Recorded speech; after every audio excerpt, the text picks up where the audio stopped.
পিতা কি করেছে বাবা, মাথার গাম ভাই ফেলে রোজগার করে সেই তিন পুত্রকে মানুষের মতো মানুষ করেছে।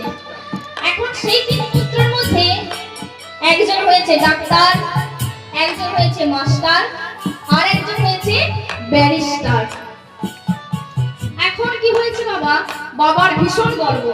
দেখেছো আমার ছেলেরা আমাকে কত ভালোবাসে। আচ্ছা মা, আমরা মানুষের মতো মানুষ হয়েছে মানে কি বুঝি? যদি কোনো একটা ছেলে চাকরি করে, ডাক্তার হয় বা মাস্টার হয়, আমরা বলি দেখেছো সেটা মানুষের মতো মানুষ হয়েছে। কিন্তু ওটা কি আদৌ মানুষের মতো মানুষ হয়েছে? যার কোনো মনুষ্যত্বই নেই, সে যত বড় শিক্ষিত হোক না কেন, তাকে কি মানুষের মতো মানুষ বলা হয়?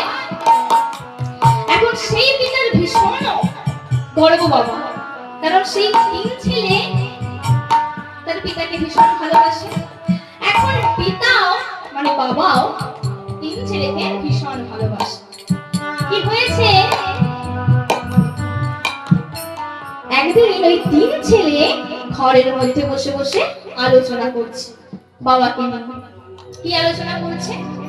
এখন তার বাবা এই ঘরের মধ্যে মানে প্রবেশ করতে যাবে, এমন সময় সেই কথাটা শুনে দাঁড়িয়ে আছে।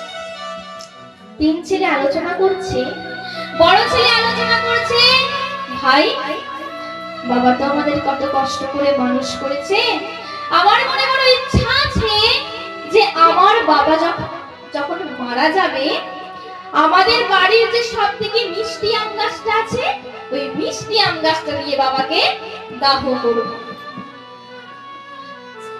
মেজ ছেলে বলছে, দাদা তুই এটা ভেবে রেখেছিস? আমি ভেবে রেখেছি যে বাবা যখন মারা যাবে, আমি বিদেশ থেকে বড় বড় মার্বেল পাথর নিয়ে বাবাকে যেখানটা সমাধি দেওয়া হবে সেখানে স্মৃতি মন্দির তৈরি করে দেব। ছোট ছেলে বলছে, আমি ভেবে রেখেছি বাবা যখন মারা যাবে, আমি 7 গ্রামকে ভেড়া পিটিয়ে প্রত্যেকটা জায়গার যে বিখ্যাত বিখ্যাত মিষ্টি আছে, সেই মিষ্টি 7টা গ্রামকে খাওয়াবো। আহা, বাবার গর্বে মুখ ভরে যাচ্ছে। দেখছো দয়াময়, আমার ছেলেরা আমাকে কত ভালোবাসে। এখন অত গর্ব হবে যে দেখছো আমার ছেলেরা আমাকে কত ভালোবাসে, আমার আর কাউকে প্রয়োজনই নেই। এভাবে কয়েকদিন যেতে যেতে বাবা ওই তিন ছেলে কি করেছে, ঘরের মধ্যে আছে, আর বাবা কি করেছে, এক জঙ্গলে বাজার করতে বেরিয়েছে। মানে বাজার